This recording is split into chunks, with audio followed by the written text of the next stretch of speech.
Assalamualaikum warahmatullahi wabarakatuh. Halo Sobat Misteri Sunyi Mencekam.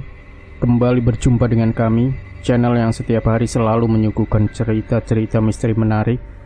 Dan kesempatan kali ini kami sudah menyiapkan sebuah kisah misteri yang berjudul Penunggu Sungai Meminta Tumbal. Mang Kasim, tolong Mang, Sita anak gadis saya hilang. Terakhir tadi kata istri saya, dia lagi nyuci baju di sungai. Tolong diliatin. Ucap Pak Dira tergopoh diikuti beberapa warga meneriaki Mang Kasim yang lagi memisahkan ikan hasilnya memancing. Hilang gimana maksudnya Pak? Mang Kasim bertanya sedikit terkejut. Mungkin ditarik hantu air Mang. Soalnya dia nggak sendiri tadi. Ada Dina yang juga mencuci baju di sana. Ucap Pak Dira. Sudah ditanya sama Dina Pak? Sudah Mang, kata Dina mereka lagi ngobrol biasa. Tahu-tahu Sita udah nggak ada di sampingnya. Hilang begitu aja. Ucap Pak Dira dengan nafas sedikit tersengal. Ayo bapak-bapak, masuk dulu. Jangan panik begitu. Kita lihat apakah Sita memang hilang di air atau tidak. Ajak Mang Kasim diikuti para warga masuk ke dalam rumah. Tunggu di sini Pak, saya ambil keris dulu. Tenangkan diri, jangan panik. Lagi Mang Kasim berkata meninggalkan Pak Dira dan bapak-bapak yang lain di ruang tamu. Mang Kasim dikenal warga sekitar, bahkan namanya juga banyak dikenal warga dari desa lain. Karena kemampuannya yang tak biasa, ia mampu melihat hal-hal yang tak kasat mata. Mang Kasim datang dengan membawa keris di tangannya, duduk di hadapan Pak Dira. Tolong bakar kemenyan Pak, ucap Mang Kasim mendorong periuk kecil yang berisi kemenyan. Mulut Mang Kasim berkomat-kamit membaca mantra. Asap kemenyan mulai mengepul. Keris di depannya mulai didirikan. Dan ajaibnya, keris itu mampu berdiri tegak tanpa ada yang memeganginya. Sita memang hilang di air Pak. Ada yang menginginkan nyawanya. Setelah beberapa saat Mang Kasim angkat bicara. Tahun ini tumbal sungai jatuh pada Sita. Tak perlu dicari. Besok tepat jam 12 siang, jasad Sita akan muncul di tengah pusaran air. Kita tunggu saja, ucap Mang Kasim panjang. Padahal saya seringkali berpesan untuk menjaga anak perawan di desa ini. Jangan sampai lengah dan dibiarkan ke sungai sendiri. Ini yang saya takutkan. Karena setiap tahun sepanjang aliran sungai ada saja yang kehilangan anak gadisnya. Dan saat ini desa kita terpilih, ucap Mang Kasim. Malam ini siapkan sesajen, sepasang ayam hitam dan nasi punjung. Ayamnya biarkan hidup. Besok ayamnya dipotong di atas nasi punjung, biar darahnya mengalir di atas nasi. Lalu kita akan mempersembahkannya menukar dengan jasad Sita, ujar Mang Kasim. Baik Mang, ucap Pak Dira lemah. Sekarang Bapak pulang saja, siapkan semuanya. Untuk bapak-bapak semua di sini, tolong kerjasamanya untuk membantu Pak Dira. Jangan lupa untuk membuat sajian kopi pahit. Nanti saya akan menyusul, ujar Mang Kasim. Pak Dira dan beberapa warga meninggalkan rumah Mang Kasim. Terlihat jelas kesedihan di wajah Pak Dira. Pak Dira, apa sebaiknya kita menyisiri sungai dulu? Mumpung ini masih sore. Mudah-mudahan kita bisa menemukan Sita, ujar Pak Rusdi, salah satu warga. Iya benar itu Pak. Sebaiknya kita menyisiri sungai terlebih dahulu. Saya juga masih penasaran ini, Pak Ilham menimpali. Benar itu Pak, ujar warga lainnya. Baiklah, ayo kita menuju sungai. Tapi sebelum itu, saya harus pulang ke rumah dulu, menyampaikan kabar ini kepada istri saya. Dia pasti khawatir dan menunggu kabar dari kita, ucap Pak Dira. Baik Pak, kami langsung ke sungai saja. Nanti Bapak menyusul saja, ujar Pak Rino. Terima kasih Pak. Saya masih berharap anak saya masih hidup. Pak Dira menyetujui usul dari beberapa warga. Mereka bersama-sama menuju ke arah sungai. Memang benar, semua warga di kampung ini mengandalkan aliran sungai untuk semua keperluan. Karena jarak sungai yang tidak terlalu jauh, jadi memudahkan warga untuk menggunakan sungai sebagai kebutuhan. Para warga tiba di tepi sungai, berpencar menyusuri, berharap ada titik terang tentang Sinta. Tak lama Pak Dira pun menyusul para warga di tepi sungai. Setelah menyampaikan pesan dari Mang Kasim tentang Sita, anak mereka, dan sesegera mungkin membuat punjung dan menyiapkan kopi pahit sesuai pesan dari Mang Kasim. "Pak Dira, bukankah itu bajunya Sita?" ucap Pak Ilham menunjuk ke arah air. Ada sehelai baju yang tersangkut pada ranting pohon. "Iya Pak, sepertinya itu benar baju anak saya," ujar Pak Dira. "Bapak tunggu di sini saja, biar saya yang turun, memastikan benar atau tidaknya itu baju Sita." Lagi Pak Ilham berkata. Pak Ilham mulai menuruni tebing menuju pinggiran sungai, meraih selembar baju yang diyakini adalah milik Sita, lalu membawanya naik ke atas tebing. "Benar ini baju anak saya Pak. Mungkin baju ini terbawa arus saat Sita mencucinya," ujar Pak Dira, matanya menatap lama ke arah baju yang dipegangnya. "Yang sabar ya Pak, berhubung hari sudah mulai malam, sedangkan kita tak membawa alat penerangan apapun. Sebaiknya pencarian kita lanjutkan besok pagi lagi," ujar Pak Rusdi. "Tadi pesan Mang Kasim, kita harus menyiapkan sepasang ayam hitam. Kebetulan di rumah saya ada ayamnya, jadi nggak usah mencari lagi. Kita langsung ke rumah saya saja, karena ini udah mulai malam. Saya yakin akan gampang menangkap ayamnya." Kembali Pak Ilham angkat bicara. "Terima kasih Pak Ilham, dan bapak-bapak yang lainnya sudah membantu saya mencari Sita," ujar Pak Dira. Hari sudah mulai gelap. Pak Dira dan warga lainnya mulai meninggalkan sungai, berjalan beriringan. Sementara di rumah Pak Dira sendiri banyak ibu-ibu yang sudah menunggu, membuat sesuatu yang dibutuhkan. Malam semakin larut, banyak warga mulai berkumpul, mengucapkan bela sungkawa untuk keluarga Pak Dira. Begitu juga dengan Mang Kasim, ia sudah tiba sejak tadi. "Begini, besok sebelum jam 12, kita semua harus sudah mengelilingi pusaran air. Saya sudah berkomunikasi dengan penunggu sungai. Dia akan melepaskan Sita tepat saat matahari berada di atas kepala. Itu artinya tepat jam 12 siang, ujar Mang Kasim sambil menatap keris yang sejak tadi masih berdiri tegak. "Kita sudah menyiapkan semua yang mereka minta. Malam ini beberapa warga silakan pulang, dan beberapa warga lagi tetap di sini menemani saya. Masih ada yang harus saya selesaikan," ujar Mang Kasim lagi. Bau kemenyan yang semakin lama semakin menyeruak. Malam semakin larut.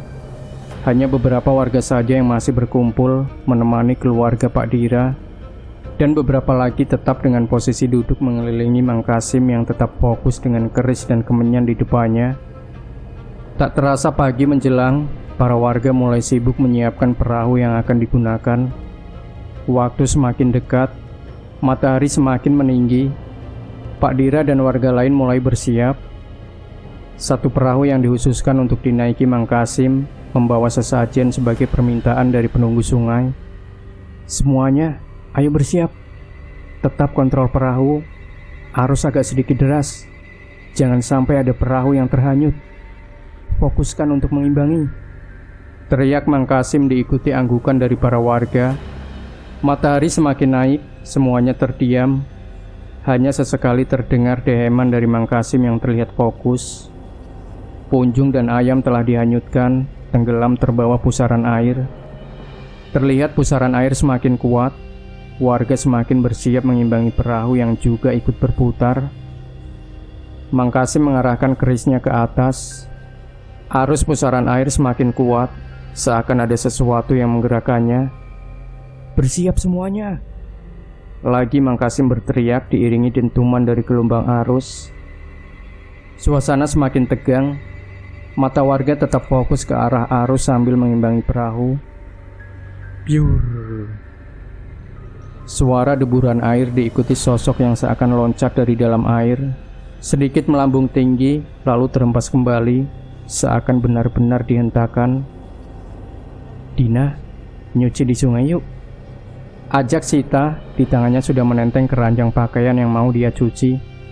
Udah siang, Sit. Sungai udah sepi. Jam segini mah udah gak ada orang di sungai. Ujarku sambil meneruskan menyapu teras. Gak apa-apa, baru juga jam 12. Pasti masih ada orang di sana. Ujarnya lagi meyakinkanku. Ntar aja agak sorean dikit tak. Aku takut ke sungai kalau hanya kita berdua aja. Ujarku. Ngapain takut, Din? Udah buruan. Jangan percaya sama tahayul. Sita sedikit memaksa. Ya udah, tunggu ya. Aku ambil baju kotornya dulu. Aku beranjak masuk ke dalam meninggalkan Sita yang masih menunggu. Iya, gak pakai lama ya. Aku udah gerah banget nih. Teriknya dari arah luar. Aku dan Sita memang sahabat dekat. Jarak rumah yang tidak terlalu jauh membuat kami tampak akrab. Kemanapun kami pergi, pasti selalu berdua saja. Bahkan Sita juga sering menginap di rumahku hanya sekedar bercerita. Ayo Asik, ngapain sih pakai acara ngelamun gitu? Ucapku menepuk bahunya. Ia yang sejak tadi termenung seketika kaget. Ih, ngapain sih pakai ngagetin segala? Mau copot tahu jantungku. Ujarnya sedikit cemberut. Kami berjalan menyusuri jalan setapak. Jarak dari rumah ke sungai memang tidak terlalu jauh, hanya sekitar 500 meter. Namun yang kadang membuatku segan untuk menuju sungai adalah kebun karet yang membentang di antara desa dan sungai.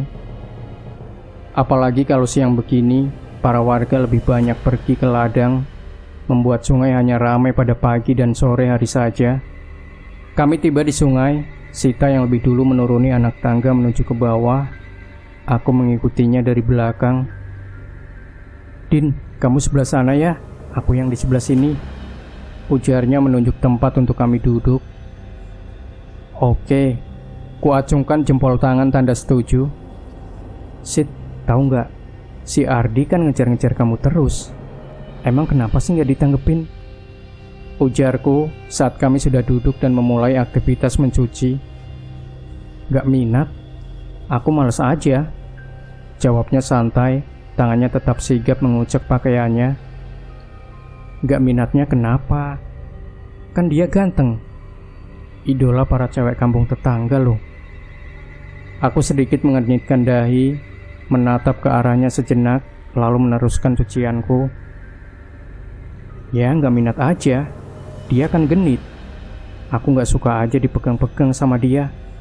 Risih banget tahu gak? Ujarnya panjang. Kuanggukan kepala, kami melanjutkan cucian kembali.